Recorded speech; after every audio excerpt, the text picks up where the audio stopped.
What is up, everybody? Welcome back to another video. In today's video, we are back with, of course, another Detroit Lions video, but this one is a little bit different. In today's video, we're going to be taking a little bit more of a landscape, more of a wider look at the Detroit Lions' current build and where they are trending in this build with Brad Holmes and Dan Campbell. Pro Football Focus put out an article taking a look at each team's health for the next 3 seasons in terms of salary cap, draft capital, and I like the article. It's very interesting, but I thought we could take it even a step further in today's video. So let's get it started. Fired up. It's made a great decision.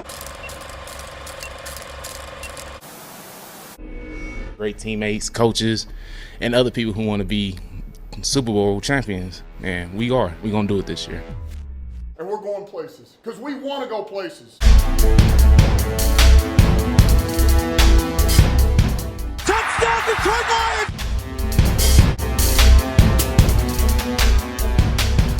Before long, we're going to be the last one standing. Welcome everybody to my video. Glad you guys are here. And this one's going to be kind of interesting because we're taking a wider look at everything. I know we do the player breakdowns, we look at individual pieces, but this video is about more of the wider picture and the build that the Detroit Lions are trying to put together with Brad Holmes and Dan Campbell. We've already seen things happen going back to their first year last year, the way they approached free agency, the draft. We all know about that.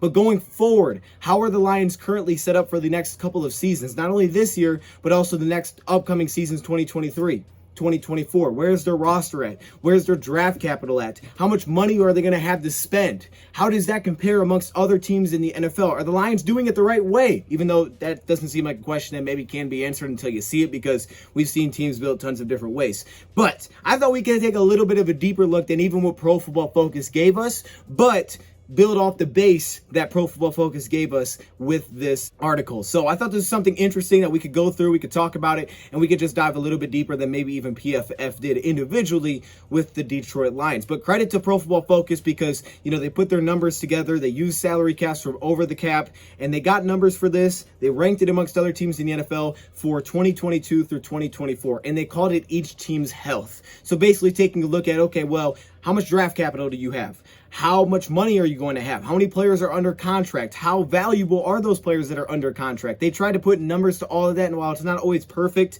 especially when you start to get into the player evaluations because you don't know how much they're going to improve heading into the final year of their contracts. However, we can get kind of a nice general feel of where each team is at in terms of their health. Some teams are in great financial health, and teams like Indianapolis Colts, who consistently have been good.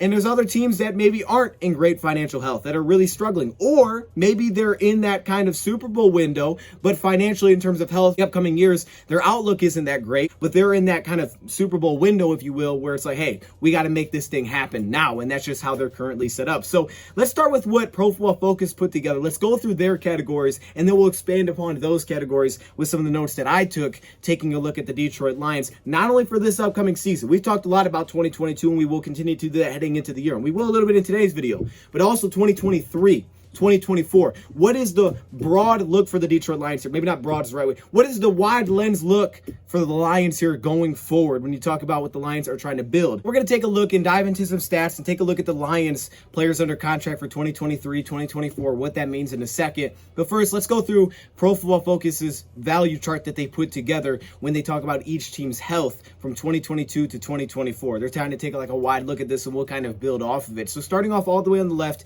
with active draft capital, and this is where the Detroit Lions have the highest ranking, as you may expect. They rank 4th here amongst all NFL teams with 24,677 points. And according to Pro Football Focus, from my understanding, is that this is taking every player on your team that's currently under a rookie contract. So Jeff Okudah, for example, under that rookie contract, as well as your draft picks from this season. So Aiden Hutchinson's second pick in the draft, and it's taking the point total from that draft pick and just putting all of those together, and boom, you get a total amount.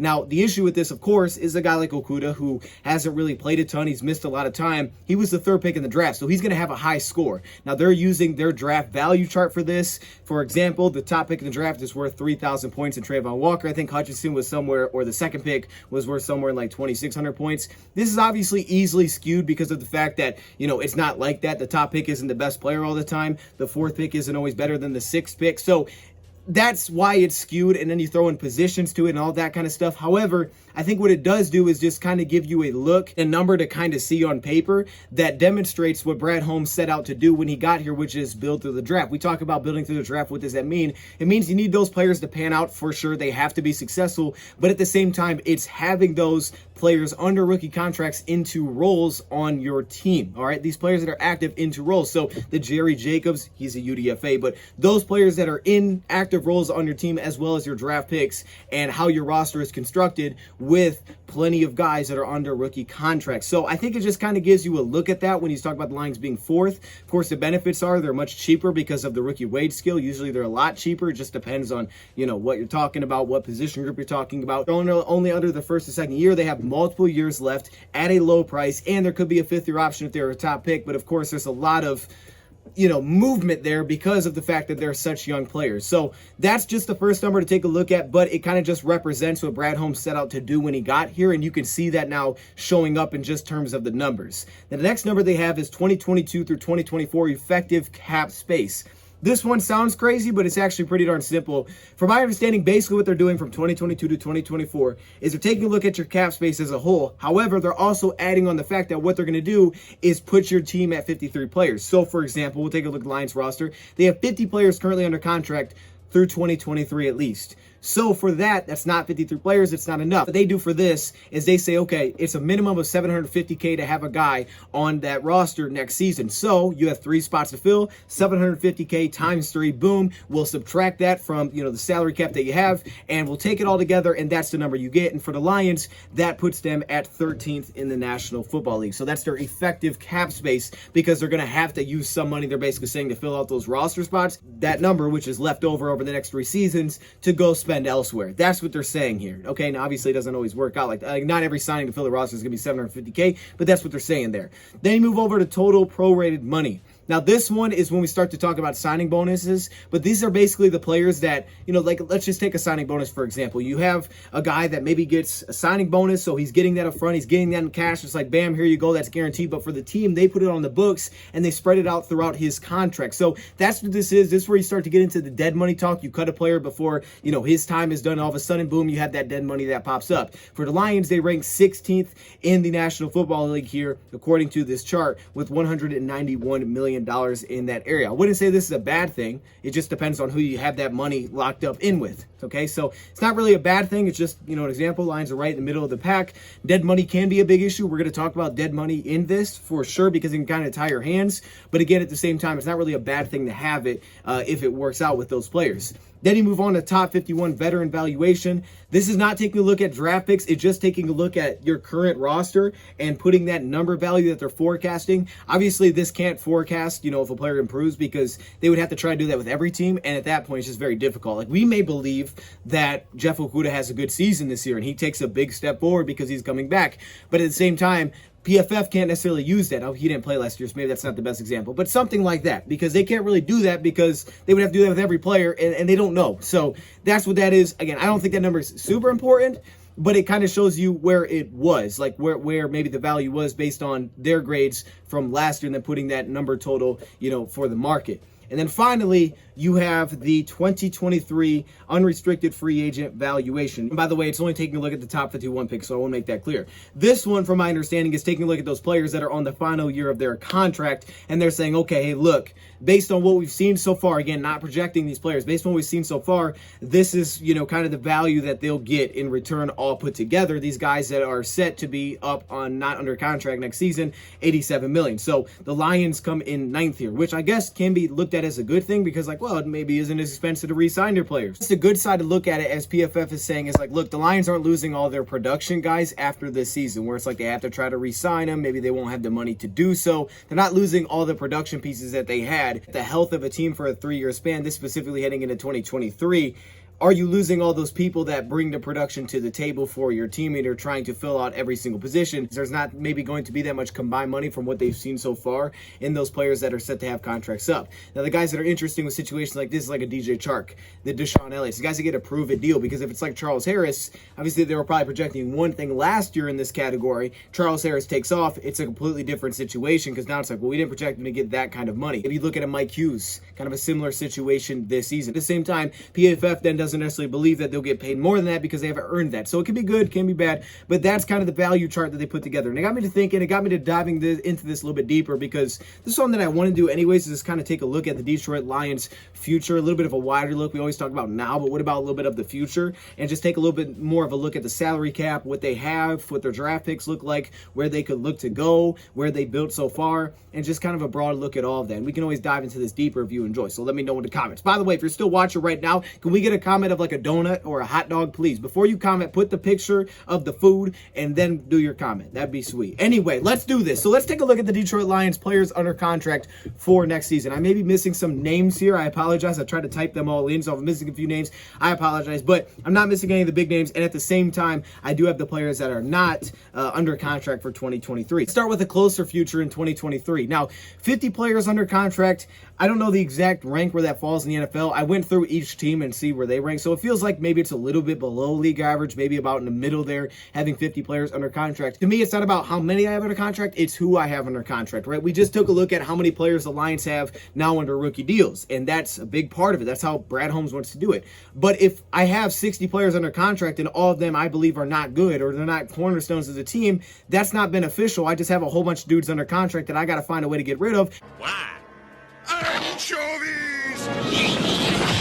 And now we start to get to that dead cap and things like that. We're like, well, wait, and I got to cut this guy. We got the dead cap. So you becomes a mess. And the Lions are clearly trying to avoid that, right? Brad Holmes has followed kind of the Rams strategy coming in here when he was with the LA Rams, which is give out a short-term deal, give out a prove-it deal, make the players earn it. And then if they do, they get an extension. Just look at DJ Chark this season. Look at last year with Charles Harris. That's how they do it. They're not going to go out and give a 4-year deal. They haven't seen him play within the system. And a lot of times free agents are very risky, especially positions like receiver, which we'll talk about. Now, when he was with the Rams, when McVay first got in, they did it with 2 spots. They did it with receiver and they did it with offensive tackle and Andrew Whitworth. But aside from that, we really didn't give out those type of deals. Now, for the Lions, they haven't done that. So they're trying to, go by this plan of, look, we don't want to be locked into, which has happened to us in the past. Detroit Lions aren't completely new to dead cap. They've actually, at times kind of fallen into this, which kind of all goes back to regime changes. You give out big term contracts, your coaches get fired, next ones come in, they don't want them ultimately, and that even kind of happened with this one too.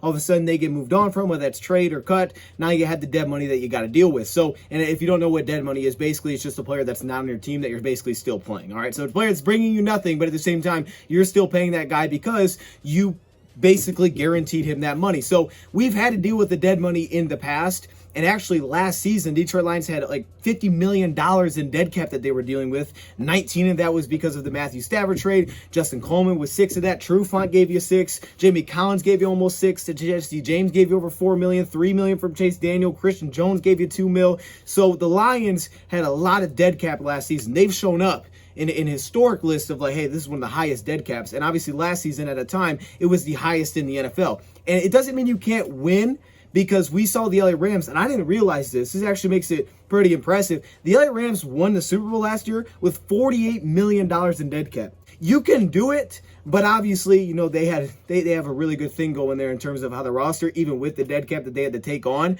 which was kind of like a dang, but we have other things built. It's not like you can't win with that, but you better have things structured really well. And when you're trying to build it, it's really tough because it kind of ties your hands and moves that you can make. When you take a look at right now, currently Lions dead cap has dropped big time. They still have some dead cap money. Right now, it's currently sitting a little bit over $20 million. Majority of that is Jamie Collins, who has about $6 million in that discussion. Trey Flowers actually has the most of it because of the cutting of him, which I think was like $12 million. He did save like $11 million for free agency. Tyrell throws in another $1 million there. So it's mainly the Trey Flowers cut, some of the Jamie Collins, which happened actually last season. So we're at like $20 million right now. Put that in perspective, it's like the very middle of the pack. It ranks 15th in the NFL. It's actually better a situation though than teams like the Packers. It's right like in the same situation as a team like Tampa Bay. So it's not like you can't win, because we have $20 million in dead cap. It happens. You have to deal with that at times, especially when you change regimes. But for that first year, it's just like why Chicago and teams say, well, Chicago Bears, man, they're in a tough spot because they have their hands tied because they have so much dead cap that they have to deal with whenever they move on from one of these vets, guys that are under contract. So that's where we're in a way better spot heading into this year and going forward. Now, I want to hop in here to make a quick point that I don't make later, is that there are adjustments to where the salary cap is set for each team based on adjustments from the previous year and rollover. So, for example, the Lions sitting at about $217 million for this year is much more than Chicago because they had about 8.4 in adjustments and over $1 million in rollover compared to the Bears at 209. Also, throw this in, that $56 million is about 27% of their salary cap. So talking about tying your hands basically behind your back, that's like paying a big-time quarterback and he's not playing. And that's where I think when you really take a look at it visually, you see like, oh, this is good. Man, this is good. So take a look at the players that are currently under contract. We'll take a look at Goff specifically in a second. After this, we'll take a look at his contract. Goff is under contract for 2023 and 2024. There is an out, which we'll talk about. Watch why everybody kind of makes it sound like he doesn't, but he is under contract for 2023 and 2024. You don't have a backup quarterback because Tim Boyle and David Ball both on their deals, both very cheap contracts still. That could be a draft pick. That could be re-signing them. It could be another cheap free agent that you could bring in to fill up that spot for next year, assuming Goff is still here. We don't know. We'll have to see. We'll talk about it. Then you move on to the offensive line. The Lions their entire starting offensive line right now is under contract for 2023. So you could change nothing and you have that entire offensive line under contract. Now, it is an expensive offensive line. I think this season, actually, right now, it's currently the most expensive offensive line in football. But we have to remember about those positional spending numbers. It's all timing. And we'll see that with Jared Goff. It's all about timing. But with that said, again, this is a place where I'm willing to have that because I have a left tackle, which is one of the most expensive positions in football. I have a right tackle who was a high pick, so he's still kind of expensive in Penei Sewell. You have Frank Ragnow locked up. He was the top center, so boom, he's got a lot of money. Big V, he's probably getting paid a little too much. We'll talk about that. And then you have Jonah Jackson still on his rookie deal. So you're paying it a lot, but you also have a very strong five, and we're not like, oh, who's the guard? Who's the like, we're good. Evan Brown, he's not under contract for 2023, so we'll see what happens there. But you still would have Logan Stenberg technically under contract.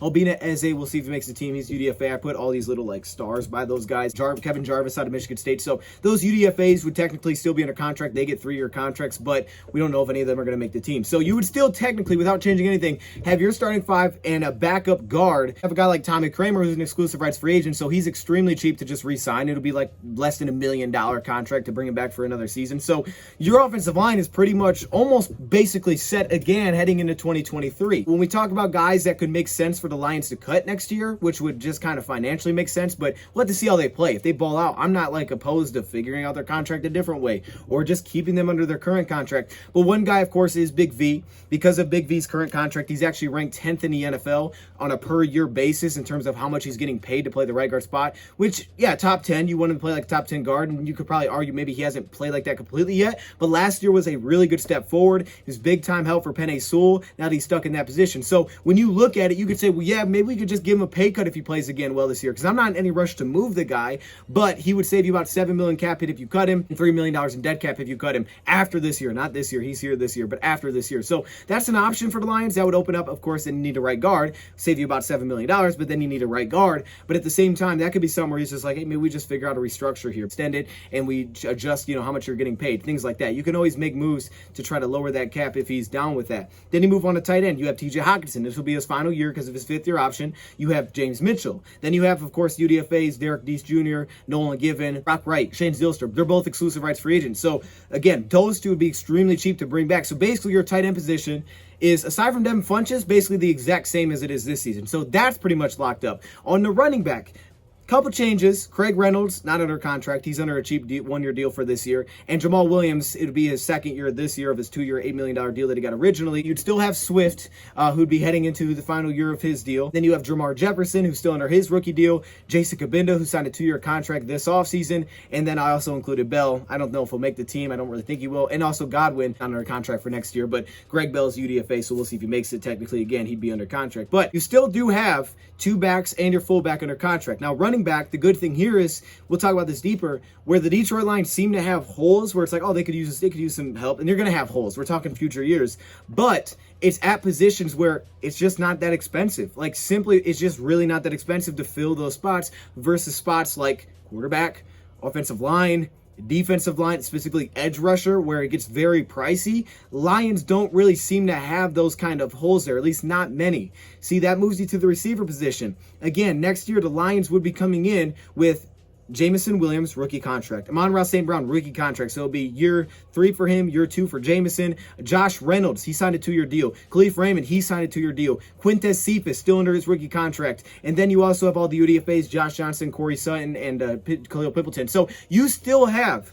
the only change there is you don't have DJ Chark. Everybody but DJ Chark is basically under contract for who we think is going to make team. Then you have the Tom Kennedys, you can throw in the mix, things like that. But again, your receivers are pretty set. So I would say all you need to add to that is maybe an extension for DJ Chark. That could be where it plays in, depending on how well he plays. Maybe another draft pick here, maybe mid-round, something like that. We'll have to see how all these guys pan out. Jameson might end up being your 1, so you might just be like, hey, we just need someone that can, supplement him on the other side, unless that's Josh Reynolds. Point is, your receiver room looks good, and that is now becoming one of the more expensive positions. So how did the Lions avoid shelling out big dollars to that and putting it in other spots? They went up and traded up to 12 in the draft and got their guy, also at a 5th-year option. He's here for 5 years. So that's a fantastic way to do it. You move on to the defensive side of the ball. They would have Aiden Hutchinson, rookie contract, of course, just drafted. Romeo Okwara would be his final year. Aleem McNeil, rookie contract. Levi, rookie contract. Brockers will be going into his final year with the Lions, and that could be a spot to cut as well. We talk about, again, where you cut. He could make sense because you'd save about $10 million with just over $1 million in dead cap, so that would make a ton of sense. But again, if he's playing well, you could always, say, hey, look, you're 33 years old at that time. Maybe we restructure your contract, lower it down. Maybe you take a pay cut, you stick around. We'll see. I don't know. Maybe he just balls out this year. I think he'll be better in this scheme. Point is, though, your entire defensive line is under contract for 2023. Charles Harris, Josh Paschal, Jay Sean Cornell, throw in Demetrius Taylor, I guess, because he's UDFA. The point is, pretty much everybody is locked up there, right? So again, a crucial position, which has been, if you say what's a crucial position when the Rams try to build their team, it's D-line. It's always been D-line. It's under contract, and we watched this build, and we're watching it build, and they want this to go together, but they're all growing up together at the same time. It's very cheap for the Lions, I guess, in a sense, because they're not shelling out big dollars. Only guy that's really getting paid there is Michael Brockers and Romeo Okwara. Romeo Okwara's contract doesn't look huge. It'll be like a $14.5 million cap hit. Because of the salary cap rising, that's why it's all about timing. It won't look huge in 2023. So again, you look at the defensive line, it looks pretty darn good, right? Then you move on to the linebackers. We'd have Derek Barnes, Malcolm Rodriguez, James Houston, all those guys on the rookie deals, and Julian Okwara. We're counting him as the Sam. So linebacker would be a spot because of the Chris Boards, the Jared Davis, the Alex Anzalonis, where you would have to add something else, maybe re-signing those guys if they play well, another vet, maybe, another draft pick. Point is, you just want more depth there. We'll have to see. If Barnes and Malcolm hold it down, which I think Malcolm will, you could be good to go. We'll see, but you need depth there. Then you move on to cornerback. You would have Okudah, Iffy, AJ Parker, Jerry Jacobs, Chase Lucas, Cedric Boswell as a UDFA. All those guys under contract for corner. So again, only guys they're missing here is Mike Hughes, who was on a 1-year deal this season, could be in line for an extension just like Charles Harris. Or you take a look at Amani Oruwariye, who this is his final season with the Lions, so he could be in the line for extension if he plays well again. I'm sure Lions wouldn't be afraid to give him that, depending on how well he plays and giving a fair offer. So again, when you look at this roster, safety, you have Tracy Walker, Kirby Joseph, Brady Breeze. Guy that's not on there is CJ Moore and Deshaun Elliott, right? So again, those guys have to earn it. Deshaun Elliott, just like DJ Chark, has to earn it. If you want an extension, you earn it this year, you can get that extension. And then finally, your special teams. You don't have any kickers, you don't have your long snapper or your punter under contract. The good thing is that Riley Patterson's an exclusive rights free agent, so he can be brought back very cheap. Again, Scott Daly, same thing. Now, Jack Fox is a restricted free agent, so you have a little bit more leverage to lock him up, and usually punters aren't very expensive, but he'll probably cost more than the other two. It probably seems that way. Look at it as a whole, and you see, okay, who do the Lions have under contract? They have a lot of cornerstone pieces under contract. Now, as you see at the bottom, the cap space is very projected here, $11.456 million. Why that's important? Well, that's listed there because of the fact that Over the Cap, who I got that number from is projecting that the salary cap will go up. Without rollover or anything like that, it was listed at $208.2 million. So for 2022 being at $225, that would be about $17 million added onto the cap. Take that into account, it raises the salary cap for everybody. And with that in account, Lions would have over $11 million in cap space. Now, if you made the two cuts, hypothetically, that I brought up in Big V and Michael Brockers, you would have about $29 million in cap space next season. $29 million in cap space. And then your really only major holes to me is right guard, defensive line depth, linebacker depth, depending on how they play, another cornerback, maybe another number 2, maybe just depth at that position, but it doesn't seem to be glaring anywhere. It's more about just filling in some spots. We'll just have to see how these guys play. Like defense line, things like that, we got to see how they perform. But from what the Lions are banking on, which is why we say the draft pick's got to prove it, Lions are in a really good spot here for how they can do it. And that's just 2 examples, right? I mean, obviously they could go different directions to try to clear up cap space, but that's having Goff on the roster. Let's put that in perspective. That's having Jared Goff on the roster into 2023. That's where your salary cap could be at pretty easily, right? So again, you don't have to move on from those players. Then you throw on top of the fact that you don't just fill holes with free agency, you fill it with the draft, build through the draft. Okay, Lions have 2 first-round picks next year. So they have theirs, they have the Rams pick. They also have a 2nd-round pick, a 3rd-round pick, their 4th-round pick, their 5th-round pick. So they have all of those rounds. They have their round 6 pick and the Broncos round 6 pick from the Trinity Benson trade, no 7th-round pick. Lions draft capital for next year is very strong as well. So again, when you take a look at the Lions situation, those 2 first-round picks, if Goff was here, should be starters. That's where you project them to be. They're 2 first-round picks. They should be starters if healthy. So you talk about those holes. Maybe it's corner. Maybe it's guard. Maybe it's D-line. Maybe it's a linebacker. Maybe a first-round pick goes linebacker, which is something Brad Holmes doesn't usually do because it just doesn't build teams that way. Or maybe it's another receiver. Let's talk about some things individually here, some specific players and also positional groups. Starting off with the offensive line. See, I think we always talk about quarterback, and you have to have a quarterback this, that, you have him on a rookie deal. Maybe he has to be this. Maybe he has to be this great. Anyway, one position that easily can be overlooked because you talk about receivers and how the price is going up on them. It's offensive line. They dictate pretty much everything. Everybody gets better when the offensive line is good. Everybody gets worse when the offensive line is not good. It's just how it works. Same thing on the defensive side of the ball. So, and obviously scheme can kind of dictate that a little bit, but it really can't dictate that with offense. Your offensive line better be pretty good, or you're having to adjust your scheme around that for the most part. And the rankings and the stats showcase that. It showcased that specifically. And obviously different styles can probably deal with maybe a different style of offensive line. I don't have to be the best pass protecting offensive line if I'm running the ball extremely heavy, right? So different schemes, all of that comes into play. But just as an overall feel, offensive line is ridiculously important. And to me, that's the first place I look and say, look, why are the Lions in a good spot for 2023? Is because of the fact, including Big V, every offensive line's under contract. 2 offensive guards, Logan Stenberg's already under. Tommy Kramer, the exclusive rights free agent, easily back under contract. Maybe it's Jarvis if you keep him around. Don't even have to mess with it. Only thing you're missing is your backup center. And if Obina Eze pans out, now you got your backup tackle in the mix. Your offensive line pretty much intact. They'll figure those things out when we get there. Pretty much intact already for next year. Let's use Pro Football Focus because they gave us that chart, and it's an easy way to kind of sum it up. Even though, say what you want about PFF, they have their scouts, they have their guys that track every game. They track every play, things like that. So with that said, for offensive line, look at the past Super Bowls and look at where Pro Football Focus ranked each of those teams' offensive line. Almost every time that team has a good offensive line if they're in that game. All right. Now, I know this is small because you got to go conference champions, playoffs. We'll take a look at all that for different spots. But just look at offensive line. This last year in the playoffs, Rams offensive line ranked 7th, Bengals ranked 20th. Now, that was kind of a rarity. And you could argue the Bengals literally lost the Super Bowl because of their offensive line. Maybe some play calling, too. Also, the fact that we saw them against Titans get killed, who's not one of the best pass rushing teams. So you take those into account. And you see the Bengals were kind of a rarity. Okay, I think it was very crazy how they got to there, but that just shows you get in the playoffs, you never know. But for the most part, that doesn't happen. You move to 2020, Bucks were ranked 5th, Chiefs were ranked 11th. And when the Chiefs lost depth, because that plays into the PFF rankings, right? If an offensive line is hurt, they don't say, well, the offensive line actually would have been better. They just say, yeah, they weren't that good, but because they were hurt, that's something that has to be noted, but that's not going to change where we affect their ranking. That's what we saw at the Rams one year.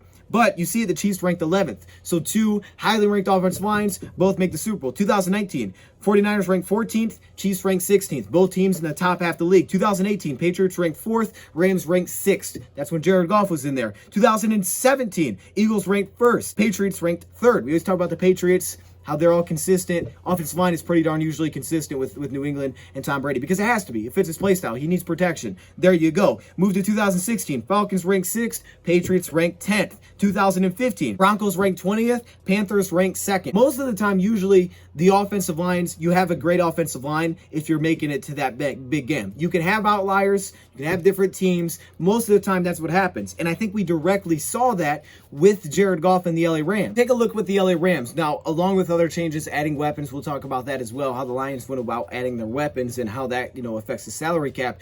But when you took a look at the LA Rams, just in a pretty broad perspective here, take a look at Goff's first year, right? He's drafted there in 2016. This is his first year we see Jared Goff. Their offensive line, according to PFF, ranks in at 28th in the National Football League, 25th pass blocking, 27th in run blocking. So they really struggled in the offensive line. And obviously we saw with the Rams free agent moves, a team that didn't go out and sign a ton of long-term deals, right? When they started giving out those short-term big deals, like 1 year, $10 million, it was when they were competitive. Big name players were willing to sign that because they wanted to compete, they wanted to win. We'll talk about that. With that being said, though, the Rams' immediate first responsibility was like, dude, we got to protect this guy. Goff's getting hit way too much.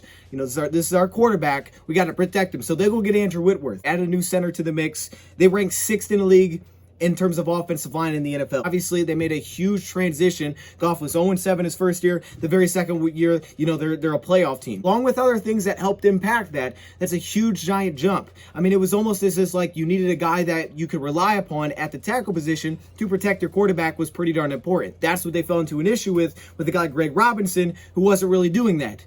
It sounds kind of familiar to what we had last year when we didn't have Taylor Decker and how big that impact was. I always pushed that because it was just so gigantic, and I think it really needs to be looked at, and why I think it was so important for us to get a backup tackle that stands out in this offseason program heading into the year that we can trust as a swing tackle. However, with all that being said, they rank 6th. They're a playoff team. Their offense explodes. They go from one of the worst offenses to the best offense in football. 2018, they're a Super Bowl team. Offensive line ranks 6th in the NFL. All of a sudden, they fall off a cliff. 2019, they ranked 31st in the National Football League. Now, this wasn't just because they lost everybody. It was also due to injuries and also guys, not playing as well. They kind of declined a little bit, but guys missed time. And we saw that last year, right? It's very impactful. When Ryan McCollum was out there versus Evan Brown, you felt it, which is why it was so important that we brought back Evan Brown, because he proved that he could be a reliable backup center. When Matt Nelson was out there versus Taylor Decker, you really felt it in terms of play calling. It changed everything. You felt that so big in the middle part of the season heading into the bye week. So what we saw the Rams, they had injuries. They had guys miss time. Players weren't stepping in that well. All of a sudden, they rank 31st in the National Football League. It's no surprise that everything declined that year. Brandon Cooks was still there. Cooks went from a guy that had 1,200 receiving yards to 580 receiving yards the next year. Offensive line probably had something to do with that because Goff was getting the ball a lot quicker and they tried to do all that play action. It was killing them. This last year, we see they're back in the Super Bowl. They ranked 7th on the offensive line. So that's just kind of a simplistic look at it. But with the LA Rams, we got to see it firsthand how important it was to have that offensive line. Again, different situations, different schemes, different offensive lines, different quarterbacks. They can, maybe not rank that high. But the point is, we've seen it directly with Goff, how much it influences the offense's impact when the offensive line is intact. And for the most part, most teams with great offensive lines are the teams that you find in the playoffs. Whoever the quarterback is, a great offensive line is a great place to start. And the Lions already have basically that foundation in place, along with the defensive line. 2 expensive positions. Right tackle is now one of the most expensive positions in football. That's Penei Sewell. Awesome. Left tackle has always been one of the most expensive positions in football. That's Decker. Defensively, edge is always one of the most expensive positions in football. Aiden Hutchinson and Romeo. And you have depth behind it. Hopefully with Eze, Charles Harris. We'll talk about receiver in a second. But before we get into that, let's talk about Jared Goff's contract situation. And this is kind of an update based on what we talked about last year when he immediately got here. All of those things in his contract situation. We know this is a huge year for Jared Goff, and he needs to play well this season because this is a big year for him. If he doesn't play well, the Lions have a very obvious out in their contract where it's only $10 million in dead cap. That's very easy to move on. As we said, the Lions have $20 million in dead cap this year. They had $50 million 2 years ago. $10 million is not something that's insurmountable that you can't move on from. So there's always that. But the thing with the quarterback position is this.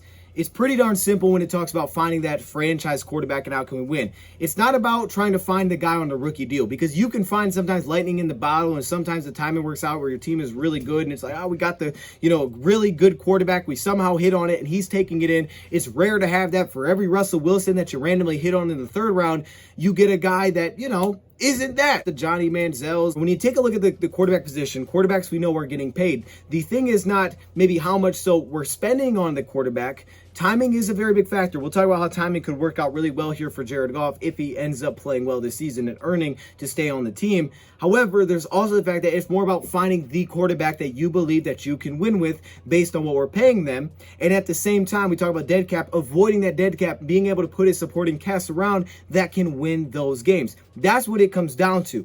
Quarterbacks are getting paid. Every position continues to reset its market. They continue to change. And that's because the salary cap in the NFL continues to boom. We're expecting 18 to 20 plus next year, 18 to 20 plus the year after that. So as it continues to rise, contracts get higher, they reset himself, and that's when you get into timing. Why is Jared Goff's contract similar to Carson Wentz? Maybe because they got paid at about the same time. Why at one point was Stafford the highest paid quarterback? Because of when he got paid. He wasn't shortly after. It immediately changed, and all of a sudden he works his way back down, and then you reset yourself. Doesn't mean every quarterback that gets paid needs to be the highest paid quarterback. Sometimes they don't. Sometimes it's, hey, look, your best offer is you're getting $25 million a year. That's where it's sitting.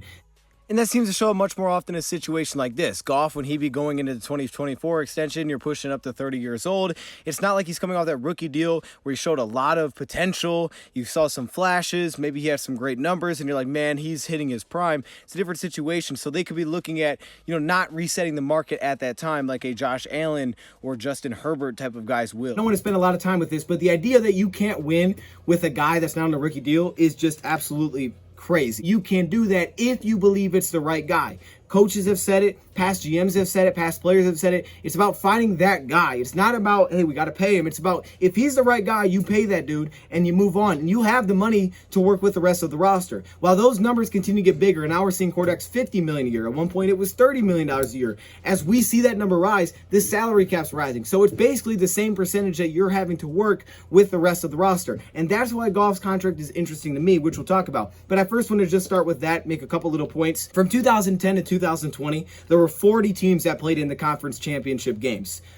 Of those teams, percentile paid to the quarterback was in smack dab on about the 50th percentile, which means that you had your mix of quarterbacks on rookie deals, veterans getting paid. It all equaled out to 50th percentile, right in the middle of what quarterbacks were getting paid. Different way, you take a look at this year's playoffs.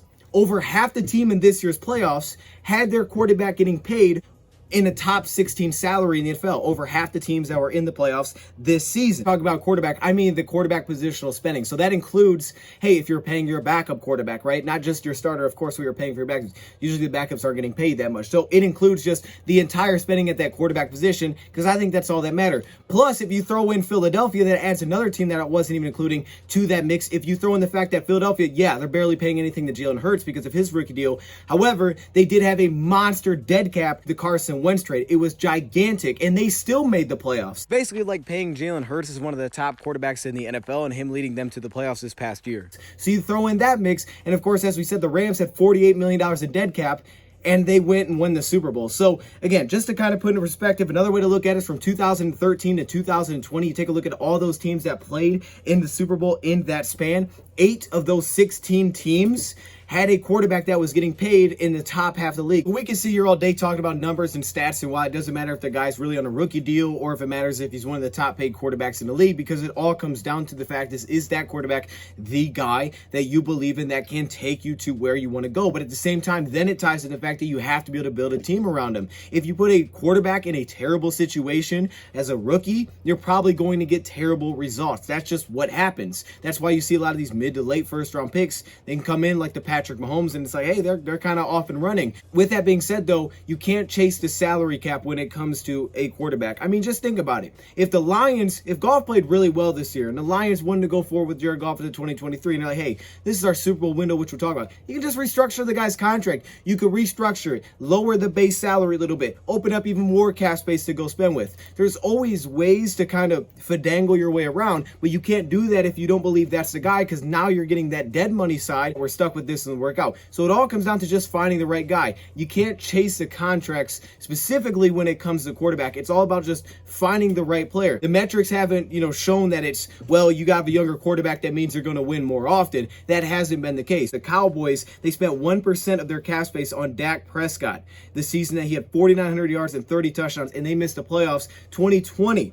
the Colts spent a record amount of money, and they made the playoffs with arguably worse quarterback play. So then it comes back to, again, the situation that you're putting that quarterback in. What position are you putting them in? The idea of chasing contracts is incorrect. Does it give you more flexibility if that young guy hits? Yes, but the odds of that happening are extremely slim that even happens. But to usually get the chance for that to hit, you have to take that young quarterback and put him in a solid situation. Patrick Mahomes was not drafted into a garbage spot. Aaron Rodgers was not drafted into a garbage spot. I've seen some teams try to get up there and get that quarterback that they can immediately plug in. That way they can get all of those years. $30 million more potentially in cap space to go spend. Is if you're plugging that guy in immediately, then at that point, the team better be really solid around him, because it's such a big transition from college to the NFL that team better really support him and help him out and help that transition. A lot of teams are not trying to wait. They're trying to turn those keys over quicker. They're trying to hand it to the other player. I look at a Trey Lance. I mean, it seems like they're trying to, hey, Trey Lance, take this, take it, Trey Lance, but he's probably not showing it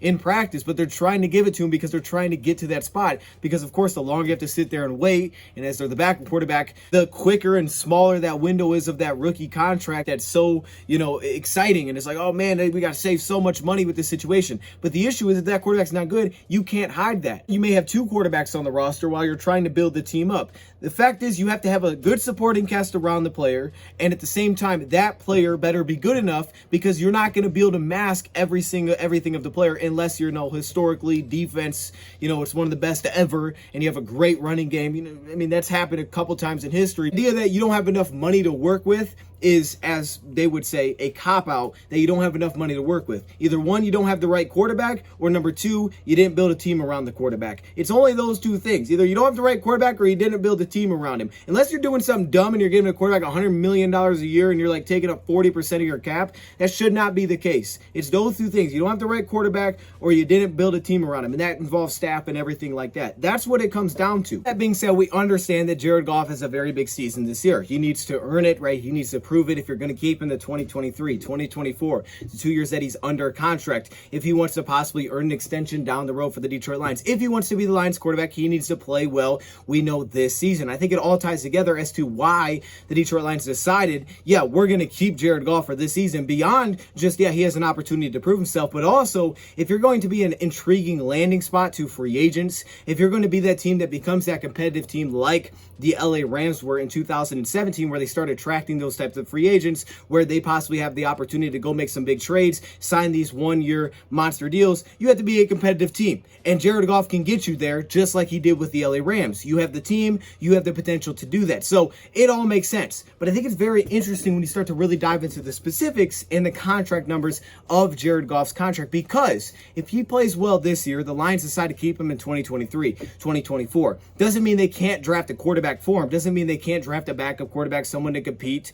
right? That doesn't have to be round one. That could be anywhere throughout the draft. They could always still add that backup competition. But if he is the top quarterback heading into 2023 and into 2024, when you start to look at how much his cap hit is, it starts to make it very intriguing. Again, and this comes back to timing. So I think we get caught up in the timing of a rookie contract. Well, how about the timing that you could potentially have in 2022, 2023 and 2024 with Goff? To me, it's set up that they can be a very competitive team this year. They can be a playoff team this year. They could attract some free agents. Then you add on the fact that Jared Goff's contract, because of when he got the extension, because of where the salary cap is going, Goff's contract could kind of look like a bargain. Aside from taking a look at rookie deals, his contract would be in a really good spot. Well, take a look at the 2023. Currently, right now, his contract for 2023 sits 11th. His cap hit is 11th in the National Football League in quarterbacks getting paid for the 2023 season. The only quarterbacks that he's above, aside from like a rookie deal or guys that are really getting paid, is Kyler Murray,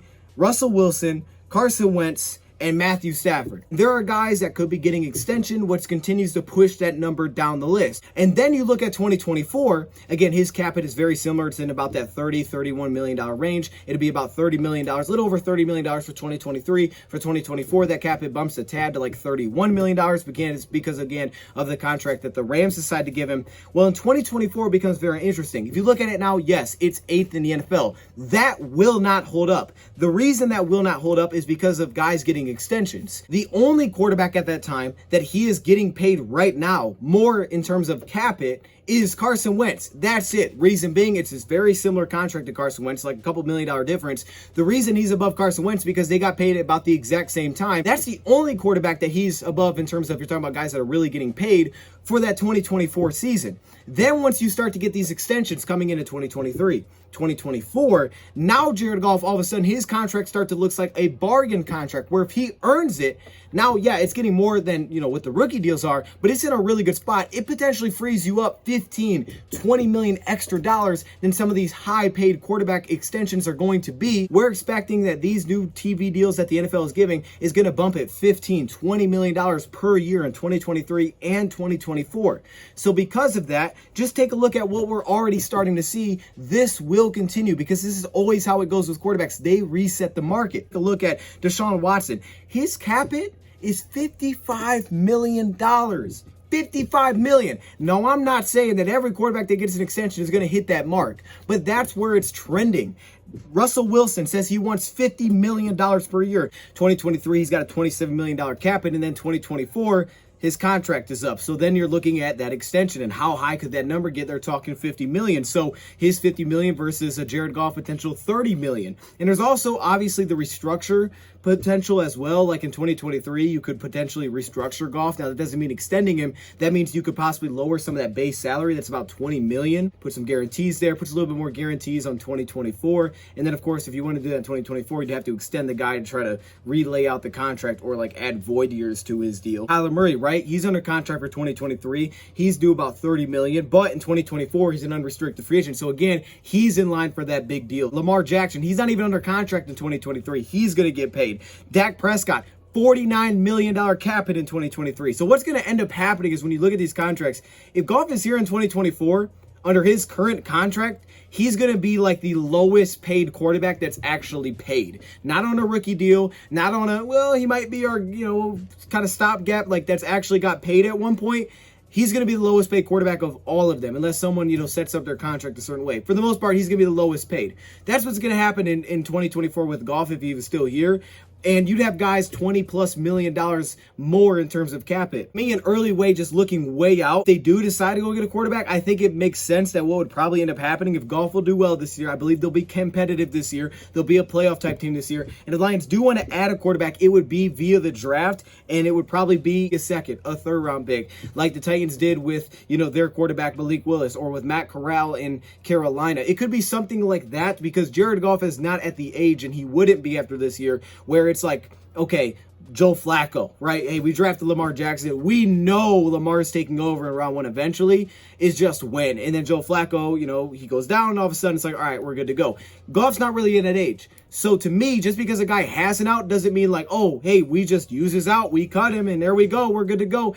Then what? Then you don't have a quarterback. It's like, it's not that easy to say, well, we'll just use our top pick on a quarterback. Okay, so now you're relying on that guy. And that's a good position for them to be in. Let's make that clear. Lions should be a good spot for a young quarterback to land versus being a top pick in the draft for a young quarterback to land. But to me, that wouldn't even mean, even if it was round one, that Goff has to be out. Now, if it is round one, I think eventually it says that, yeah, he's probably the guy. But to me, it would make sense that it could be like a third round pick, potentially compete for the starting role, or of course, if some sort of trade came along. Since I do believe the Lions will be competitive this season and they'll be a pretty good team, that could still mean, that doesn't necessarily mean that the Lions have to say, look, this is our guy in Jared Goff. It does depend on how he plays individually. And if they don't think he plays that well and they are looking for another quarterback, they would be probably a pretty prime target for if a quarterback comes available like Russell Wilson did, where they could be that team that's willing to jump on it, use a couple of them first round picks, try to make that happen if they're not satisfied with how Goff played, but yet they're still kind of in that, playoff type of team mode because they have the offensive line,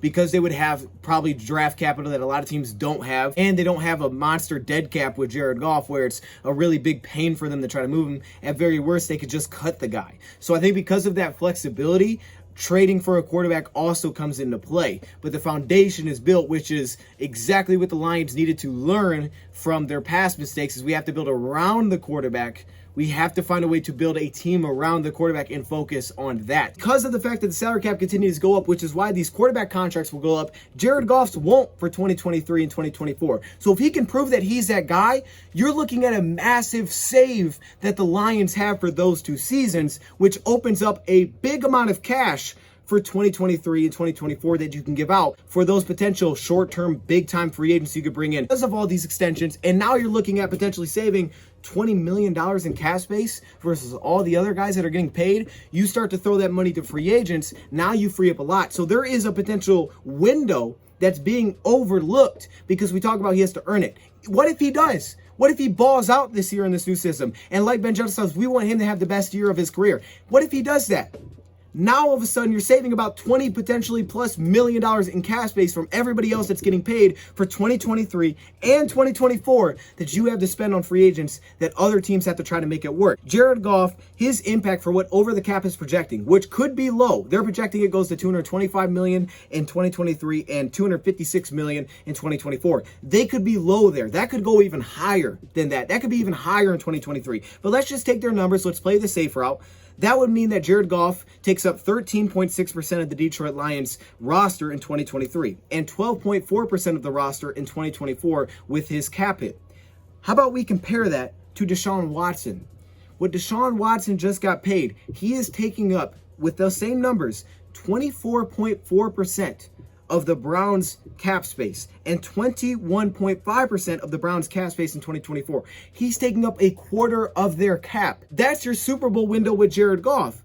Beyond that, yeah, obviously if he's playing well and he gets an extension beyond that's way down the, the line, that may not happen. We'll see. Who knows how he's playing at that time. Obviously that'll change things. But just for this, 3 years sense that we're looking at, that could be your obvious Super Bowl window that you have because you have an offensive line locked up and you have a defensive line locked up. Receivers are one of the most difficult places to spend money on free agents in free agency. There was a big table that was put out there. We'll see how these guys perform that were paid big time this offseason, whether that's the Christian Kirks, whether that's the Tyreek Hill. We saw teams like the Chiefs who decided, we're not going to pay you that. We're not giving you a $30 million a year. I mean, think about this. Tyreek Hill's cap hit for 2023 is basically the exact same as Jared Goff's cap hit. Devontae Adams, maybe the Packers tried to pay it, but he got paid a ton. Chiefs decided we're not doing that. We're not giving you $30+ million a year. Doesn't make sense for us. We'll go draft a Sky Moore. We'll go sign a Juju for $6 million, and we'll make it work that way. 2018 big contracts up to this past year, and taking a look at how guys performed of players that were paid $8+ million in total value of their contract. There was 32 receivers signed in that span from 2018 to this past year production, which we saw. 2 receivers went over 1,000 yards. 2 receivers. Add on top of that, none of those receivers had 6 or more touchdowns. Add on top of that, on average, those receivers that were getting paid like that were putting up 41 receptions, 500 yards, and 3 touchdowns. That's similar to Khalif Raymond's stat line from last year. It's very difficult. Now, that's tough for a lot of positions to put out big money, shell out big money, but you have to once you start getting to these free agency realms because now a receiver is becoming this very highly paid. Now they're giving out $30 million a year, like we said, is Jared Goff's extension at the time, to receivers. So quarterbacks, yes, are going to get up to 50, 55 million, maybe even at some point $60 million, right? It's going to continue to work its way up as long as the salary cap continues to go up. Those numbers don't take into perspective of injuries. Usually when guys hit free agency, there's a couple things. Maybe the team didn't feel like it was worth bringing him back because they didn't feel like the production was going to match up.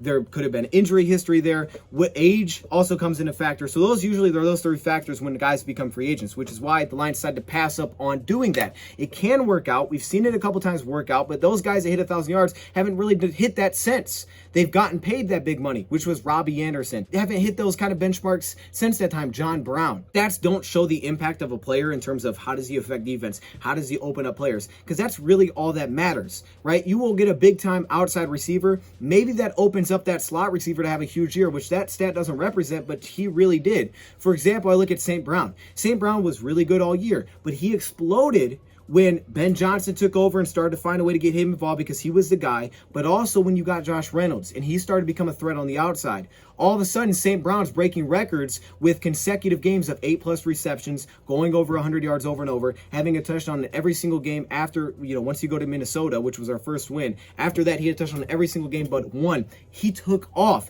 It doesn't show that impact. And what did the Lions talk about all offseason with receivers? We want a guy that can help open up other receivers, that can threaten you on the outside. We want guys that dictate coverage. And we did our Jameson Williams video. How can he open up Hockenson? How can he open up Amon-Ra St. Brown? How can he open up Swift? They've talked all about how he's going to do that. So that stat doesn't really show that, but it does show it's very tough to replicate any type of that production. Go look at all these receivers that were getting paid and it put a value on it. And every time a free agency signing always dropped value. When they got these big contracts in free agency from other teams, their value dropped tremendously, always. However, re-signings, as they usually across the board dropped value in terms of receptions went down, yards would go down based on the value that they were getting in terms of extensions, it was much better than what it was for a free agent signing. It was much less risky. They were much better. Now, that was 6 years ago, but we're seeing the same thing show up today. So how did the Lions take this approach? How did they get that guy that can open up players on the outside? They didn't go sign a Kenny Galladay. They trade up and got a Jameson Williams. Much cheaper. 5 years because now you have the 5th-year option. And if he's up to that level, which the Lions believe he will be, they think he's the top receiver in the class. All of a sudden, you did that without having to go sign that big receiver, which usually never returns the investment. So the Lions took their own path, which historically is a much better path to take if it turns out. It may not, but at the same time, that free agent that you thought, well, he's safer, hasn't turned out. So this is a very good move by the Lions to take that approach. He's here probably much longer than most free agency contracts anyway, and he's a lot younger. Just makes sense. And obviously, every team is built differently. You got to have those weapons. Rams did the same thing when Brad Holmes was there. Very first thing they did, we got to fix this O-line. But when we hit the draft, that's where we're going to address really heavy receiver. Now, they made their trades. They went out and got a Brandon Cooks. Let's just say maybe that would work best for them. For 1 year, it was great, 1,200 yards. But like we said, once that offensive line dipped, now all of a sudden you're paying this guy, Brandon Cooks, a ton of money. You trade him, you give him an $81 million contract. He's putting up 580 yards. That's not going to cut it. So guess what? You trade him away for a 2nd-round pick. You're like, all right, this ain't working. We're going to trade you Houston. Other things slacked. And again, it all starts with O-line. That's where it starts. Specifically for Jared Goff and his play style, you have to start with O-line. He made a lot of rookies works. Cooper Kupp, who obviously we know he's outstanding. Josh Reynolds, Gerald Everett. Their weapons were basically all rookies. Sammy Watkins was there for a year and he was out. It was all rookies basically that were putting up production that haven't proved it before. Robert Woods barely proved it before he got there. But they produced with Jared Goff with a very good offensive line. When that slipped, everything slipped in the passing game. Everything. Efficiency dropped a ton. So that's why I take a look at what the Lions did and say, it looks pretty darn smart at how they attacked the receiver position, which is now looking at $30 million, which is why Brad Holmes said, forget that. We're building through the draft. I'm going to pay a receiver there. Who am I going to pay in free agency? Offensive line, I'll resign that. We'll give Frank Ragnow big money like Romeo. But it all comes back to the foundation. You have to earn that contract. We're going to give you a short-term perfect deal. Then you can earn it. Then we'll give the extension. Outside of that, that's how we do it. That's how we avoid dead cap that other teams can be basically crippled by. It brings you to 2024 and the Detroit Lions outlook. You see the roster. Most of the offensive line is still intact through 2024. The only guy that's not is Jonah Jackson because his rookie deal expires. Lions could easily extend that. So that's it. Aside from that, the other 4 are still under contract. Obina, Eze, all those guys, they could be under contract. We'll see how they do. Obviously, then you're looking at, the backups, which they can fill out. That's obviously a lot's going to change. Goff still technically under contract. We'll see if he is or isn't. There's still no backup quarterback then. Tight end position, TJ Hockenson would be up from his contract, so you'd have to address that. Still have James Mitchell. Running back Swift is no longer under contract, so you're looking at Jamar Jefferson and Greg Bell, depending on if they do anything in 2023. Jameson Williams, St. Brown still make up the top 2 receivers in your receiving core. Aside from that, you're missing the depth, but your top 2 guys potentially could still be there. Your defensive line is still really in pretty good situation considering you're 3 years down the road. Aiden Hudson, McNeil, Levi, and Josh Pascal all are holding it down still at that point. Possibly Demetrius Taylor. Linebackers still very similar with Derek Barnes, Melk Rodriguez, and James Houston because they're all on rookie deals now. Iffy, Lucas. Very key note to all this is that this would be Jeff Okudah's 5th year. So if the Detroit Lions see some growth this season, they could look to pick up his 5th year option like they did with Hockenson after year 3, and he would still technically technically be under contract through 2024. So it'd make your cornerback position feel a little bit better if that is the case. I don't know how you would project what Jeff Okuda's extension could look like since we haven't seen him at all, but that is a potential thing. So while it's just immediately Lucas and Iffy, Jeff Okuda could easily be thrown into this mix early as well. In safety, you got Tracy Walker, Kirby Joseph, and still Brady Breeze part of that mix.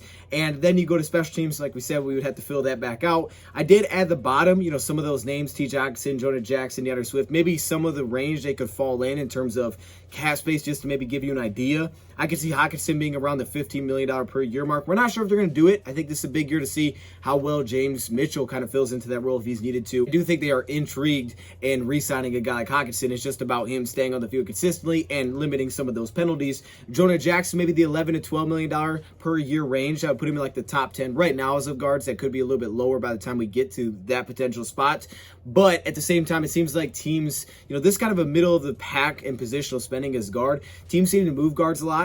With that said, though, if you do want to pay like a top 10 guard, Jonah Jackson, he may fall into that. I could see a team being willing to do that. You look at Graham Glasgow, he's getting paid that same type of range. Both those guys, third-round picks by the Lions regime. And that's one of those spots that it feels like teams do feel comfortable that they can bring in a young guy, plug him in if they are a mid-round pick, and boom, there you go. We have our starting guard right now. At least with the last regime, we were kind of able to do that. So maybe Jonah Jackson's flexible here, but if they do want to keep the same O-line intact, that's possible. And then you also throw in the fact, well, is Big V still here? Is he still under that original contract? And if he's not, maybe you're even more like, hey, we really want to bring Jonah back, that we don't want to find both guards. And finally, DeAndre Swift. I put $7 to $8 million. Could be more. I didn't put it more because I think some of those other top guys, just in terms of production, more carries, things like that. But for Swift, we know it's a big year, and I think teams like what he can be. And I think the Lions understand the potential that he has. Again, it's just about staying on the field consistently. But $7 to $8 million, I mean, that's kind of like the James Conner type of range for a running back. So even still moving to 2024, it's only 35 guys under contract. And again, keep in mind, if the Lions hypothetically used every draft pick from 2023, then they'd just be on the roster. All of those guys would carry over. All their UDFA signing. 8 draft picks again, potentially, maybe more, maybe less. Let's just throw 8 onto there. Now all of a sudden you have 43 guys under contract. You throw in Jeff Okuda's 5th-year option, now you're at 44. All of your draft picks, none of them have been traded away. But you also have $115 million of cap space. So you're re-signing those guys that prove it. When you look at, on average, how much each positional group gets paid, I know each team builds their team differently, but on the cheaper side, you have the long snapper, the punter, the fullback, kicker, running back, linebackers. We're talking off-ball linebackers there, tight end, then safety, then you get to guard when you start to get to the middle of the pack. And then on the expensive side, you have cornerback, center, interior defensive line, wide receiver, right tackle, edge, left tackle, quarterback. So if I was looking, again, far out, 2023, 2024, just seeing what we've seen so far, where would the Lions probably look to address and attack some of their, draft picks? Well, I would think outside of quarterback, if Goff's the guy, getting a guy to compete for backup, depending on what they think of Boyle and Blau, would probably be a pretty safe bet. So, of course, the fact if Goff isn't that guy and they don't make a trade, which a trade could be open because of the fact that Jared Goff doesn't have much dead cap, then, of course, they would have to get a quarterback. But outside of quarterback, I would think they'd follow a lot of similar positions. I would definitely bank on that, probably go another offensive lineman, whether that's a guard, maybe multiple guards, another tackle probably a little bit later because they have there too. But I think definitely guard because you're not sure about Jonah Jackson and his money that's coming out in 2024 and the fact that you would have to extend him. Also, Big V's contract. Guards probably in play pretty heavily there. I think they would go back to the well with defensive line because that's just how they build it. They stack up on linemen. One that could potentially replace that Michael Brockers, especially if he's cut, of course. I would think they go back to it for interior defensive line. Heck, they may even grab another defensive end because of knowing the fact of Romeo Okwara. Hey, look, his contract is coming up after the season. And also, I'd keep an eye on, of course, cornerback because of Jeff Okuda, Amani. And we saw it last year. They got Chase Lucas. Maybe they didn't have to take cornerback, but they took another one. And then receiver, you can't ever count out receiver. Depends on if they, decide to go re-sign a guy like DJ Chark. But I would think those similar positions, ones that they could wait on or hit in, free agency, I just don't see them putting a ton of value at that linebacker spot. But linebacker would be something that, could come in for depth, possibly get a veteran into that mix again. We'll see how they perform this year. Tight end becomes interesting. It depends on TJ Hockenson. But I think the Lions would be willing going to extend TJ Hawkinson. I think the Lions will extend TJ Hawkinson, so I think he's going to end up back here. But if he's not, of course, you have to add him somehow. But I think the Lions will be willing to. Now, when you go to running back, I think running back, we've seen Brad Holmes when he was with the Rams. They drafted running backs pretty much every single year. So I would assume that they're going to get one next season again. They didn't do it this year, but I would assume next year they draft one again. Just to, depending on how the running back position plays out, but also the fact that you're losing Jamal Williams, I would think they'd go right back to it. Really anywhere in the draft I think it's open to. We've seen them go from Todd Gurley to waiting late into the draft. With Jamal, if Jamal's not re-signed, you just have Swift. I would think they're not afraid to hit a running back unless Jamar Jefferson, we start to see a lot from him, which I think he's a baller, so I think we could, but I think it would hit the well with running back. So I think it would be a lot of the kind of similar stuff that we saw, a lot of position groups that we've seen in the past. I think of building through the draft, another wrinkle that I think of is drafting those specific positions where, yeah, they're going to get paid. So maybe safety comes into that mix like we saw with Kirby Joseph when you look at the depth chart down the road. But the receivers, the trenches on both sides of football, those positions get paid. There are premium positions. And I think we saw that with the trade up to get Jameson Williams. But some of those premium spots, especially because it's just how we've seen Brad Holmes and the Rams build in the past when he was there, I just would continue to believe that that's the spot that they would continue to address. Meanwhile, they could plug in maybe some other holes at some of those other positions. They could plug in a little bit more. With that said, if you moved on for Jared Goff after the season, you'd save about $20 million with a $10 million dead cap. So you move that cap space up. Maybe after those two cuts of Brockers, you cut Big V, you cut Goff, you're looking at just about $50 million of cap space. But then you're trying to find a quarterback. So obviously you could do that. If you do it in 2024, now you're saving $25 million, only $5 million in dead cap. So that's basically the biggest thing there is you're just saving $20+ million in cap space unless you do a trade. That's a whole different realm that we can't really get into right now. But with that said, I just kind of want to take an overall look at where the Lions are lining up financially for the future. And as you can see, their path to continue to build through the draft. My thing is, I believe they're going to be competitive this year. They're going to be a potential playoff team this year. I think they will make the playoffs. We'll see. I think they'll be in that mix for a wild card possible team that will make free agents very interested. The Lions could have the money to do it. At that point, I believe Jared Goff will prove that he's a guy that they want to keep around. They can always use a draft pick to still add a backup to that mix if they don't believe Boyer or Blau is the guy going forward for the backup spot. And then all of a sudden, now you got these free agents that are very interested, and this follows the Rams blueprint of, okay, hey, Ndamukong Suh, or not Sue, but it was Sue at the time. Guys like that, 1-year deal, take us over the top. Let's try to get back to the Super Bowl just like the Rams were. And now, because of how Goff contract is structured, you literally have a potential Super Bowl window open in those 2 seasons because of the timing of his contract, not just a rookie deal. So that's how I look at it. We'll see what plays out. Guys have to earn it. If they do, they'll get extended. That's what we know. Let me know your thoughts, comments below. Thank you for watching, and I'm out.